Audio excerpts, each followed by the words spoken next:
A human soldier was given an alien woman slave as a reward.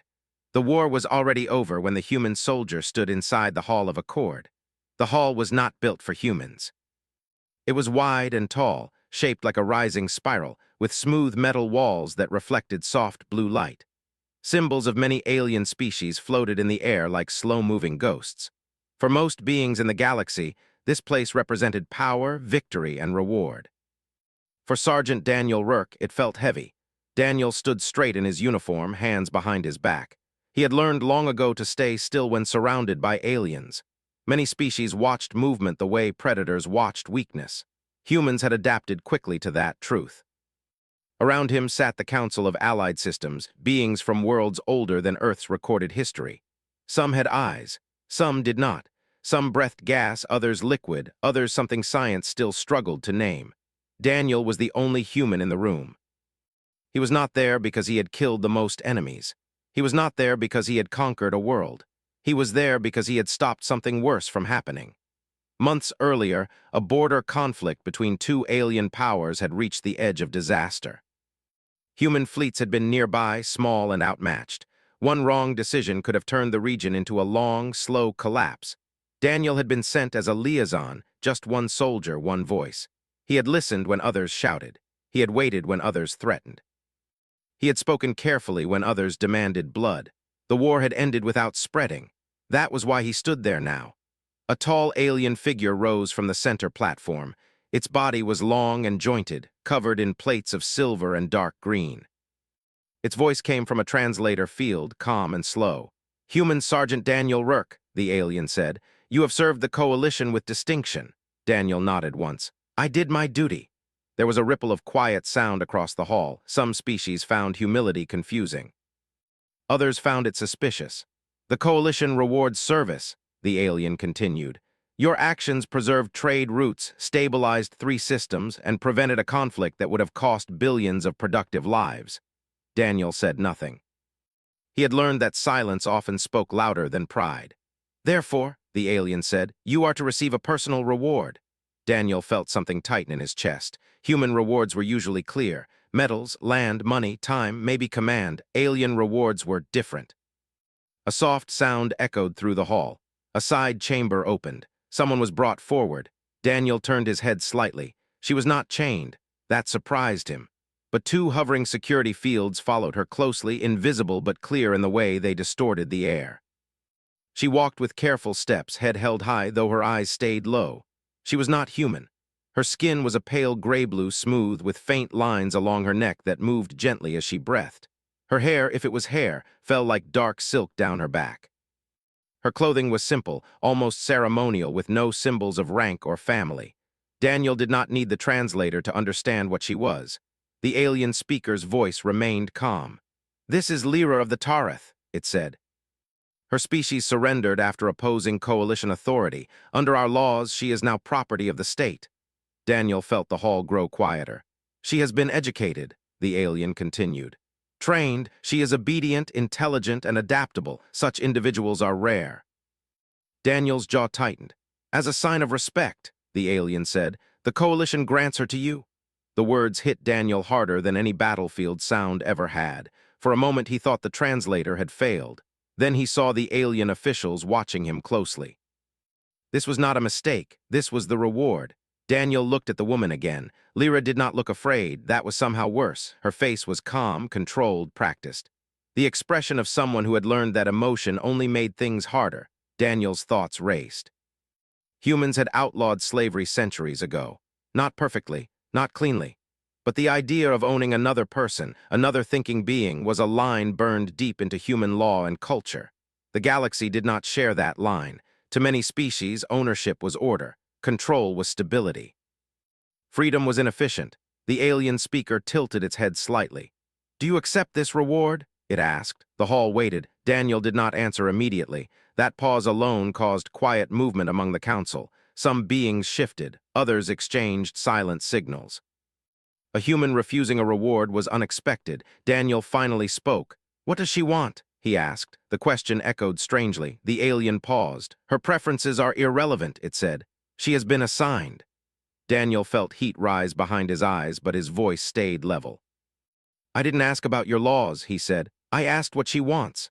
The alien woman's eyes lifted slightly for the first time, just for a second. Surprise flickered there. The council murmured. Some translators struggled with the idea. The subject has no legal will, the alien replied.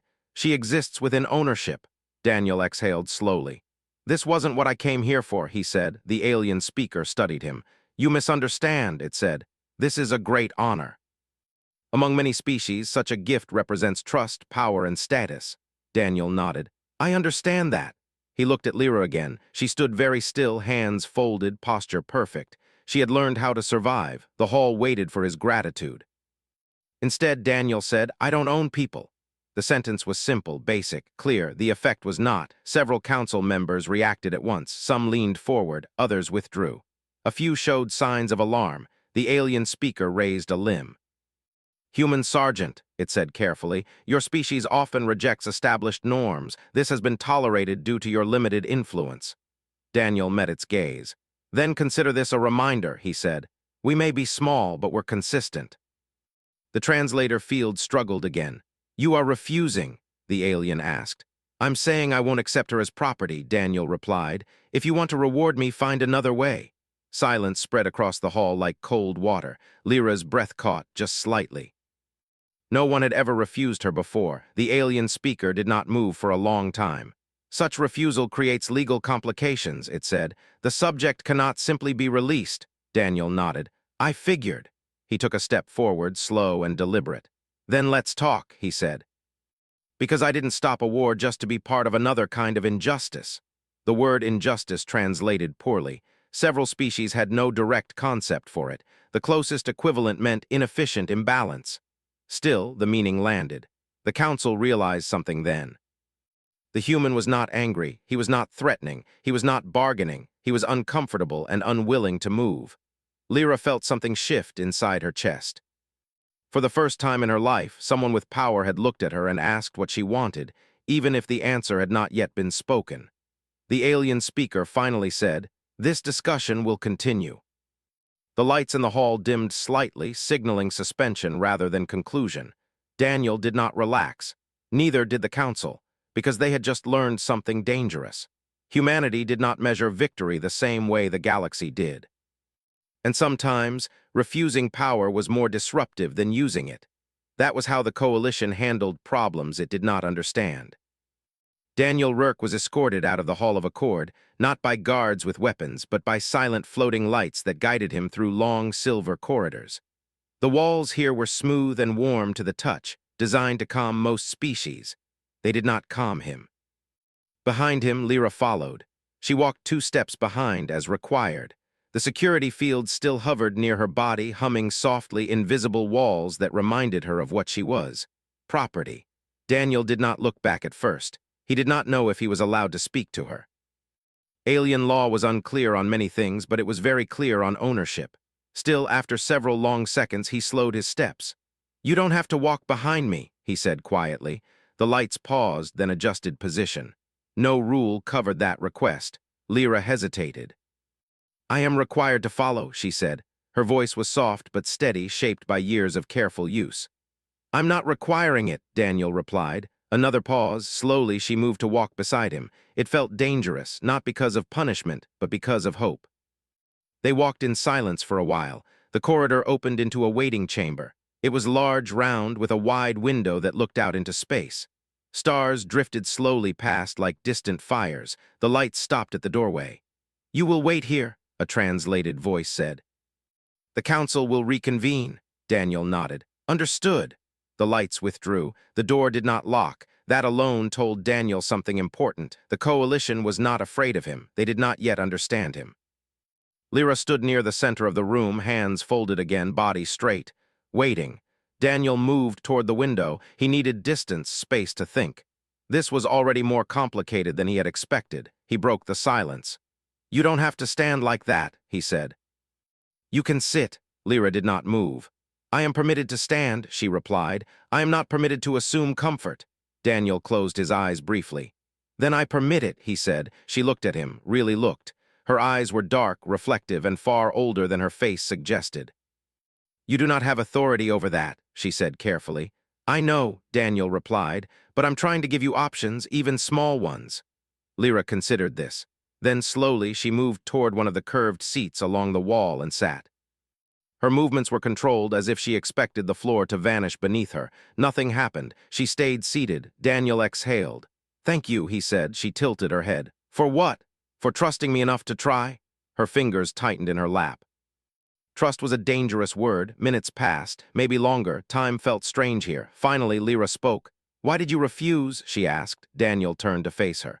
Because you're not a thing, he said. You're a person. The translator hesitated on the word person, then offered several imperfect meanings. Lyra absorbed them all.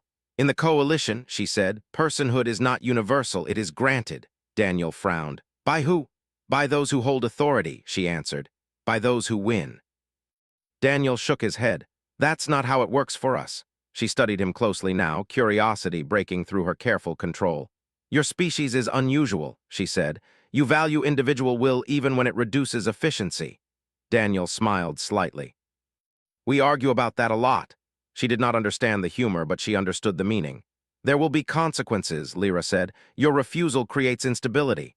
I know, Daniel replied. Instability is dangerous, she said. So is injustice, he answered. The word again struggled through translation. Lyra leaned back slightly. My people once believed as you do, she said. Long ago. Daniel waited. He had learned that silence was often an invitation. We valued choice, she continued. We believed dignity was universal.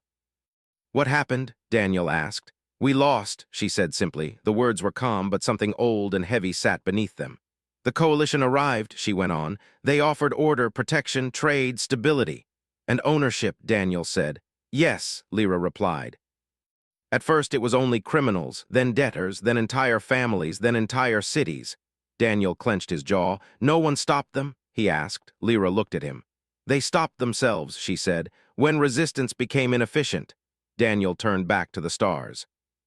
Humans had their own dark history, different shapes, same shadows. A low tone filled the room. The door did not open, but a projection appeared in the center. A council representative formed from light.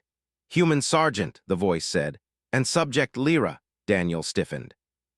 Lyra lowered her gaze. The council has reviewed your refusal, the voice continued. It has caused significant debate. I'm sure, Daniel said. The coalition recognizes that human values differ, the voice said. However, tradition cannot be dismissed lightly. Daniel crossed his arms. I'm not asking you to change everything. I'm asking you not to make me part of something I won't accept. And the subject? The voice asked. Daniel glanced at Lyra. She's not a subject to me, he said. She's a person. The projection flickered. Such classification is problematic, the voice said. If she is not property, she must have status. If she has status, others may demand the same. Yes, Daniel said. That's usually how it works. The voice paused. You realize this could encourage unrest, it said. Daniel nodded. Change usually does. The council voice shifted tone slightly. There is an alternative, it said. Daniel listened. The subject may be placed under your guardianship, the voice said. Not ownership, responsibility. Lyra's breath caught. Daniel narrowed his eyes. What does that mean? He asked. She would remain under coalition authority, the voice said, but you would be accountable for her conduct, location, and productivity. Daniel shook his head. That's still control, he said, just with better words. The projection did not argue. Instead, it asked, what do you propose? Daniel had thought about this. Temporary asylum, he said. Time to review her case, time for her to choose. Choice is inefficient, the voice replied. So is resentment, Daniel said. The projection dimmed, then brightened again. The council will consider this, it said. Until then, the subject remains in limbo. Lyra's hands trembled slightly. What happens to her now? Daniel asked. She cannot return to state custody, the voice said. That would undermine coalition authority. And she can't be mine, Daniel said. Correct. So where does she go? Daniel asked. There was another pause. With you, the voice said. Lyra looked up sharply. Daniel froze. Excuse me, he said. You have already demonstrated influence, the voice continued. And resistance. The council finds it useful to observe. Daniel let out a slow breath. So she's with me, he said, but not owned. Correct, the voice replied. Not free, not property, observed. Daniel glanced at Lyra. She looked stunned. For how long? Daniel asked. Until resolution, the voice said. And if I try to free her? Daniel asked. The projection held steady. Then the matter escalates. Daniel nodded. Understood. The projection vanished. The room felt smaller. Lyra stood slowly. This is dangerous, she said. For you, Daniel replied. For both of us, she corrected. Daniel met her eyes. I won't pretend I can fix everything, he said. But I won't treat you like a thing, not now, not ever. Lyra searched his face for deception. She found none. Why? She asked again. Daniel answered honestly. Because someone once told my people we were less than human, he said, and we survived by refusing to believe it. Lyra swallowed. No one had ever spoken to her like this. Not as a reward, not as a burden, not as property, but as a person caught between systems. Outside the window, the stars continued their slow, silent motion, and somewhere in the vast coalition, a dangerous idea had begun to spread. That humans did not need chains to change the galaxy. Sometimes all they did was say no. Daniel learned very quickly that being observed was worse than being imprisoned. The coalition did not place guards outside the quarters they assigned him. There were no weapons, no visible barriers. Instead, there were sensors, small, silent, everywhere. They watched heat, movement, sound, and thought patterns as best they could measure them. Daniel knew this because they wanted him to know. The room was large, circular, and far more comfortable than he expected. Soft lighting. Gravity adjusted to human standard. Even the air smelled faintly neutral, carefully balanced for mixed species. Lyra stood near the doorway, uncertain. This place is generous, she said quietly. Daniel nodded. That's how they apply pressure, comfort instead of force. She looked at him. You speak as if you've done this before. I've been negotiated against, he replied. This feels the same. She took slow steps into the room, her eyes moving constantly. She noticed everything. Where exits were, where the walls curved, where light sources hid shadows, survival habits. Daniel placed his bag on a low surface and turned toward her. You don't have to stay near the door, he said. You're not trapped. Lyra hesitated. I have always stayed near exits, she said, in case I am taken. Daniel did not argue. Fair, he said. They stood in silence for a moment. Then Lyra asked the question she had been holding inside since the hall. What happens now? She asked. Daniel leaned against the wall. Now, he said. Now the coalition studies us. They want to see if I break or if you do. Her hands tightened slightly. And if we do? She asked. Then they'll say their system works, Daniel replied. And if we do? She asked. Daniel met her eyes. Then they'll have a bigger problem. Lyra did not smile, but something inside her shifted. Time passed differently under observation. Daniel spent hours reviewing coalition data, laws, and cultural protocols. Everything he was allowed to see was carefully selected, but even that told him a lot. Slavery was not called slavery. It was called structured dependency. Freedom was not denied. It was delayed indefinitely. Most species accepted this. Some even preferred it. Responsibility was heavy. Choice was frightening. Humans were an exception. That made them dangerous. Lyra watched Daniel as he worked. She had never seen someone with power act like this. He did not demand, he did not command, he asked questions even when the answers angered him. You are building something, she said at one point. Daniel glanced up. What makes you say that? You gather knowledge like a shield, she replied, not a weapon. Daniel smiled faintly. That might be the most accurate thing anyone has said about me. She looked away. I do not know how to exist like this, she admitted, without orders. Daniel closed the screen and faced her fully. Then we'll start small, he said. She frowned. How? Choice, he said. Low risk, high meaning. She waited. What do you want to do right now? He asked. The question froze her. No one had ever asked her that without limits attached. I don't know, she said honestly. That's okay, Daniel replied. Then choose between two simple things. We can talk or we can sit in silence. She thought carefully. Talk, she said. Daniel nodded. About what? She paused again. About why they fear you, she said. Daniel laughed quietly. They don't fear us yet, he said. They fear unpredictability. Is there a difference? She asked. Daniel considered. Not to people who rely on control, he said. The next interruption came sooner than expected. A council envoy arrived, this time in person. It was a tall being with layered skin that shifted color as it moved. Its presence filled the room without touching anything. Human Sergeant, it said. Subject Lyra. Daniel stood. Lyra followed his lead, though no one ordered her to. You are influencing her behavior, the envoy said. Daniel crossed his arms. She's allowed to think. That is precisely the concern, the envoy replied. Lyra lifted her head. Is thought forbidden? She asked calmly. The envoy's skin rippled. Thought leads to desire, it said. Desire leads to dissatisfaction. Daniel stepped slightly in front of her, not blocking, just positioning. Or, he said, it leads to progress. The envoy turned its attention to him.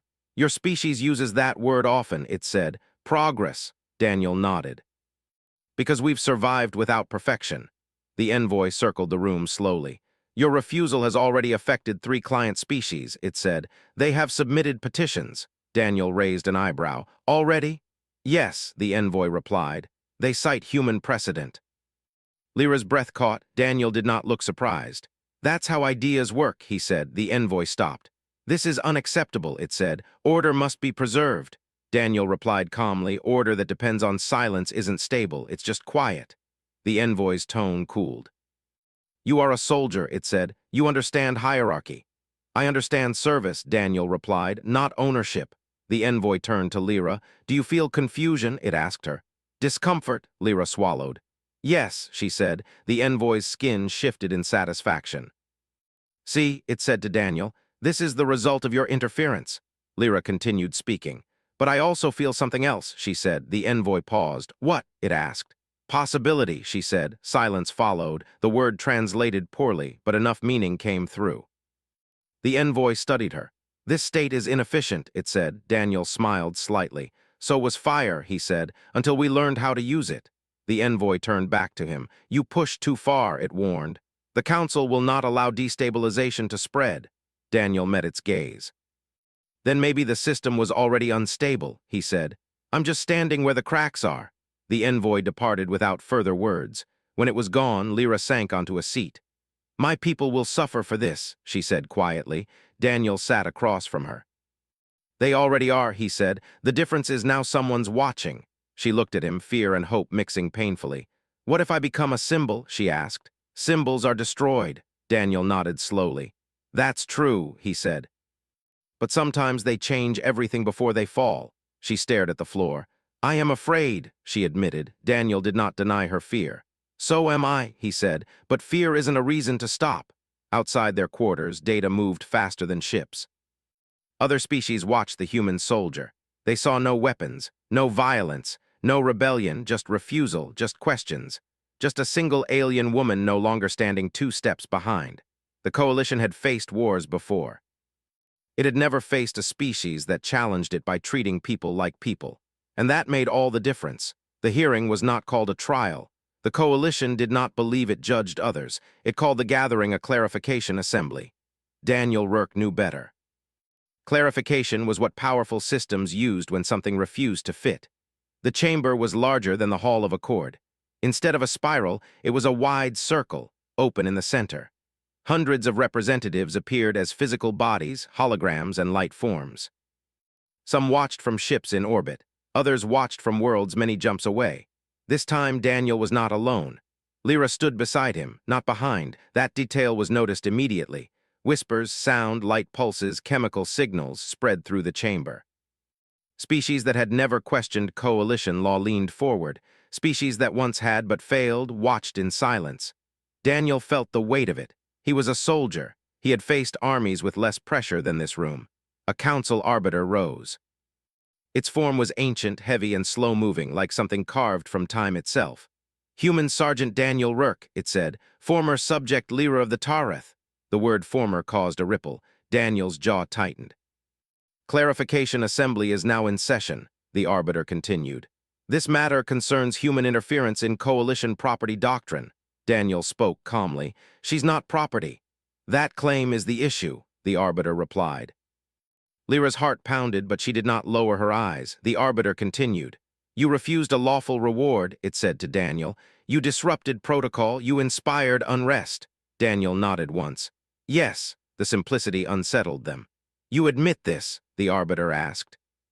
I don't deny it, Daniel said. I stand by it.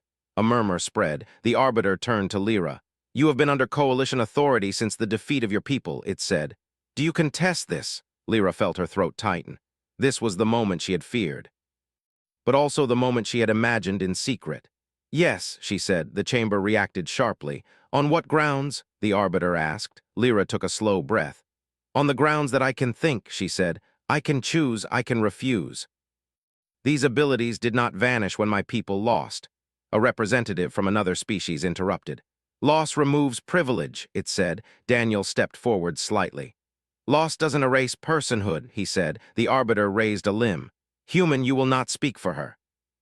Daniel stopped. Lyra continued on her own.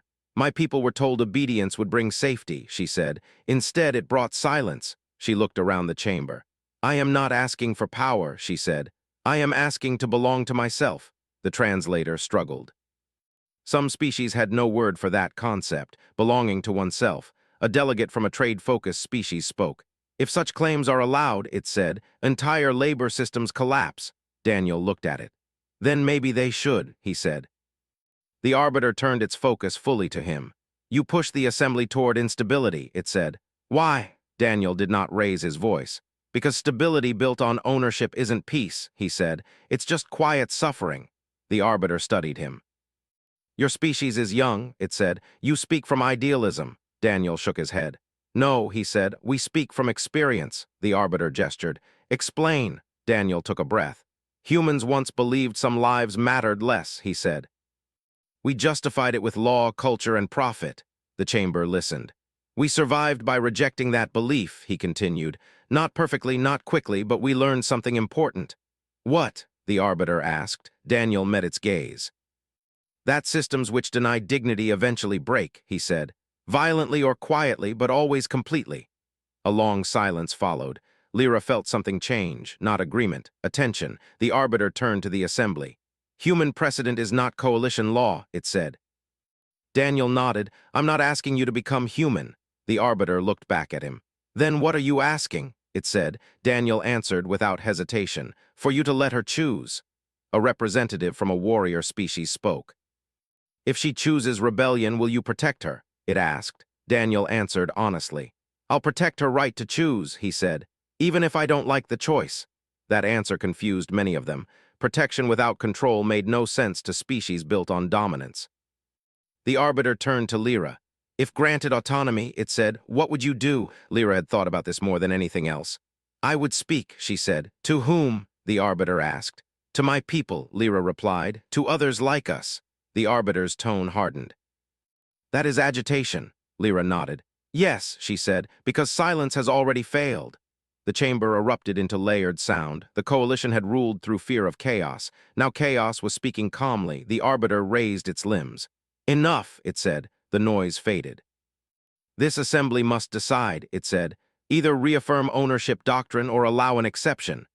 Daniel felt tension coil inside him. Exceptions were dangerous. They became precedents. The Arbiter spoke again. Human Sergeant, it said. If autonomy is granted, responsibility shifts. Daniel waited. You will be held accountable for the consequences, the Arbiter said. Daniel nodded. I already am, he replied. The Arbiter paused.